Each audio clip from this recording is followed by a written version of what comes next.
as a child, I was always copying out of comic books obsessively. I was fascinated by it. In fact, I think I've still got a couple of the books in the studio. And sometimes what I'd do is I'd take a comic book and I'd copy the whole page as it was, and then I'd move on to the next page. So from as far back as I can remember, really. And then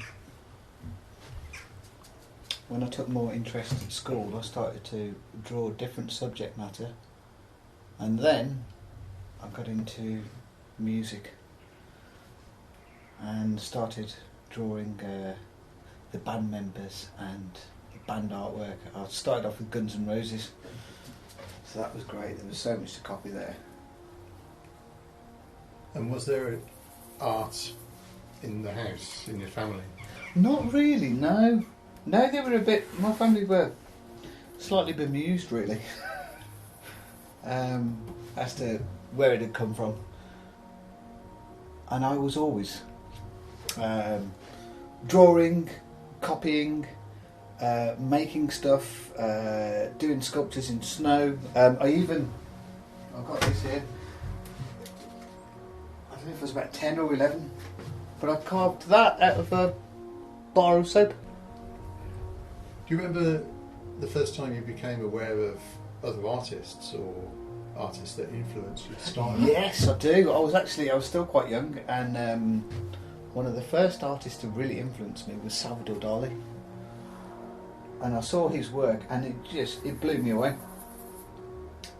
I think because it was so different, but it was painting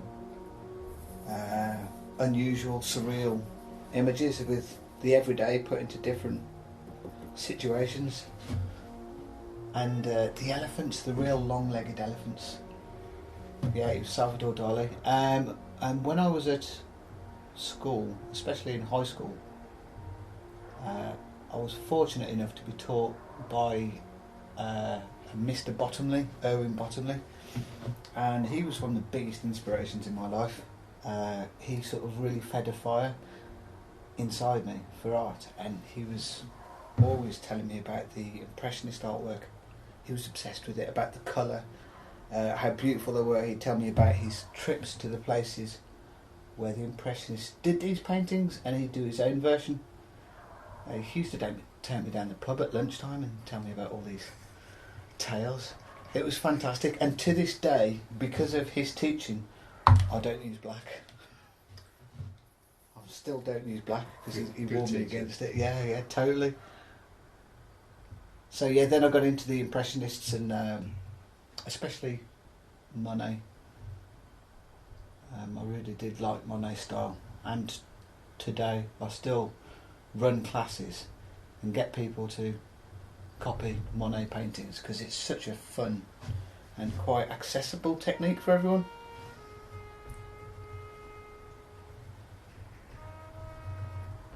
It was good timing with the trumpet. Did you teach yourself their techniques? Yes. I think Mr. Bottomley must have taught me some, but I am mostly self-taught. I did go to college and explore different things, but my main training my best training I should say, for that sort of thing came from working at J&M Fine Arts in Stourbridge, because we used to have to do a lot of reproductions of paintings, all various styles, so I'd have to reproduce artists' work that I wouldn't normally choose. I'd have to paint in styles that I definitely normally wouldn't choose, and it was very humbling because there'd be some abstract work and you think, oh, that's dead easy, just bang a bit of paint. No, so many different layers. But yeah, that was a massive education, because all of a sudden you had to study different artists, figure out how they operated, and then try to reproduce their work. And that's when you worked with our mutual friend Desh. Desh Kumar, yes. He was an extremely talented guy as well. Yes, he was a very good friend of mine. And yeah, it was really sad when he passed away at work. Yeah. When did you start working there? Well, 2001. 2001. And he, Desh was the head of the art studios, and we had some great fun. And we worked on some really good projects.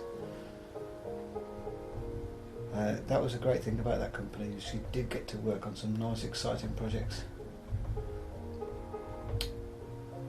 One of which was to produce a lot of artwork for Michael Flatley's castle in Fermoy. Yeah, some very interesting artists. And it was nice to be, work in the studio full of artists, and you're all bouncing ideas off each other and helping each other to deal with certain things, overcome certain problems. So yeah, it was good fun. So that was your version of art college? That was my version, because I went to Stafford College and did a foundation course, but never made it to university. But when I went to work at J&M Fine Arts, that was like my university training.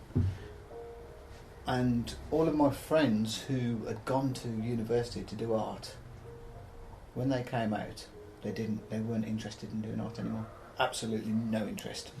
In fact, the majority went on to use their creative skills, their creative passion, I should say, to learn new skills, like become musicians, that sort of thing. So I think me not going to university was a blessing in disguise. That was a massive learning curve, as well as being good fun. So, talk me through a typical day, if there is a typical day. A typical day? There is not a typical day. But say, okay, today I'm working on this commission, which is a panoramic landscape of the very picturesque Black Country countryside, with some of the industrial buildings as well from Mucklows Hill. I've also got over there a seascape, which I did as a workshop in Stroud a couple of weeks ago, and that needs some finishing touches doing to it. It might involve one of my days. I've just been working on a magazine article for a Leisure Painter magazine, and I write step-by-step painting articles for them. If we weren't in lockdown, I'd be teaching art classes on a Monday and a Friday at Halesone in Wolverhampton. I'd also be taking private students in here, which happens, so they generally come for about 3 hours at a time.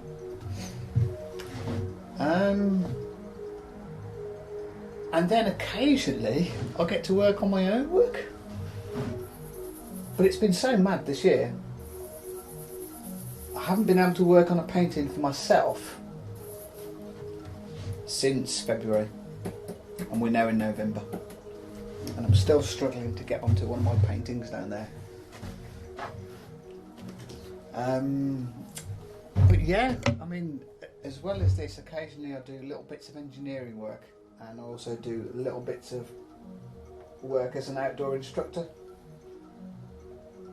But I'm very lucky to earn most of my living these days from artwork. And it's taken a long time and a lot of work to get into that position. But I tell you what, it was worth all the work. It's very hard, isn't it? Because when you really want to do something, with my qualifications at school, my careers advisor said to me, you should be a lawyer or a solicitor, a bank manager at the very least. And I told her that I was an artist and that's what I wanted to do. And she said, TJ, art's a hobby, it's not a career. Your qualifications, you should definitely be a lawyer or a solicitor. But I think I needed that bit of information to rebel against, in a sense, so that I could say, no, I am going to do it. So all these years later, with the current situation and Rishi Sunak suggesting that artists should retrain as accountants and lawyers, has your view changed? Not at all. Not one. It's times like this when we need the creative arts more than ever. Life is changing so quickly, and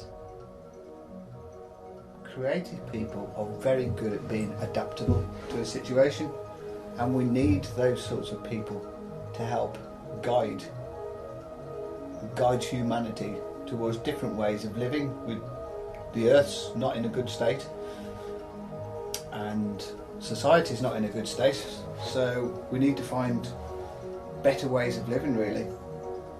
And I did think it was funny because there was the poster, wasn't there, of the lady, the dancer, and someone had done a little addition to it, and they'd added all of the different creative jobs that would have been involved in producing that poster.